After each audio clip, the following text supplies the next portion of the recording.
ধর্ম আছে, পৃথিবীর বহু ধর্ম আছে, সেই ধর্মের ভিতরে বলি দিতে হয়, মানুষ বলি দিতে হয়, না হলে নাকি সেইখানে সেই জায়গা পবিত্র হয় না। কিন্তু আমাদের ধর্মে মানুষ বলি দেওয়া লাগে না, এই ধর্ম খুবই সহজ। এই ধর্মের ভিতরে আল্লাহ পাক রব্বুল আলামিন তিনি ইসমাঈলকে জবাইয়ের কুরবানি করার যখন আদেশ করলেন, ওই আল্লাহ পাক রব্বুল আলামিন আবার আসমান থেকে তিনি দুম্বা নামিয়ে ওই মানুষটাকে জবাই করা থেকে তিনি কি করে দিলেন, বাঁচিয়ে দিলেন। কারণ আল্লাহ পাক রব্বুল আলামিনের দিক নির্দেশনার ভিতরে মানুষ জবাই করার নীতি আছে, আছে নাই? আল্লাহ পাক রব্বুল আলামিন তিনি মানুষ হত্যা করতে বলেন না। বেঈমান কাফেরের দলেরা, তোমরা শোনো, তোমাদের উদ্দেশ্যে বলি, তোমরা ইলেকট্রনিক্স মিডিয়ার মাধ্যম থেকে আমাদের মুসলমানদেরকে জিহাদি জিহাদি বলে চিৎকার করে গালি দাও। এইরকম একটা সাংবাদিক আছে না, রিপাবলিক বাংলা, রিপাবলিক বাংলার একজন সাংবাদিক আছে, তার নাম ময়ূর রঞ্জন, কেনা কিনা কিনা ময়ূর রঞ্জন।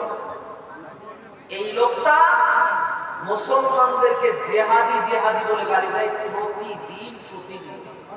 এ যদি প্রতিদিন যদি মুসলমানদের নামে যদি তুচ্ছা না গায়, এর গালও ঠিক থাকে না, এর পেটও ঠিক থাকে না, মাথাও ঠিক থাকে না।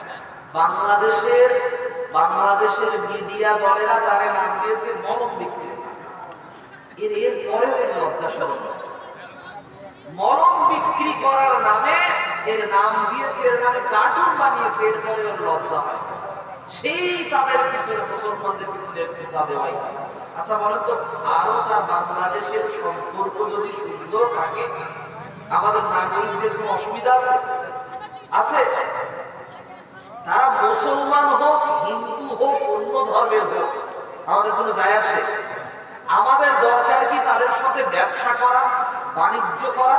তারা সেখান থেকে মাল ট্রান্সফার করবে, আমরাও আমাদের এখান থেকে তাদের অপূর্ণতার যে সমস্ত মাল আছে আমরা আমাদের সাধ্য মোতাবেক আমাদের এখান থেকে সাপ্লাই করি। লাভ উভয় দেশের। আমাদের দেশ থেকে তারা যদি বিদ্যুৎ কেনে, লাভ কার? এই দেশের লস, আমাদের দেশেরই লাভ। তারা যদি আমাদের দেশ থেকে চাল, গম, পেঁয়াজ, লঙ্কা যদি কিনে নেয়, তো আমাদের দেশের কোনো লস আছে? কোনো লস নাই। আমাদের ব্যবসা, আমাদের দেশের ভিতরে উন্নতি হবে, আমাদের আয়ের গতি বাড়বে, আমাদের জিডিপি বাড়বে। তাদেরও সেইখানে ওই অপূর্ণতার ফসলগুলো আমাদের দেশ থেকে তারা কিনে নিতে পারে, তাদেরও অসুবিধা হবে না। তারা আমাদের পশ্চিম বাংলার চারিদিকে আছে, তারা আসামের চারিদিকে আছে, তারা ত্রিপুরার কাছাকাছি আছে, তারা মেঘালয়ের কাছাকাছি আছে, তারা অরুণাচল প্রদেশের কাছাকাছি আছে।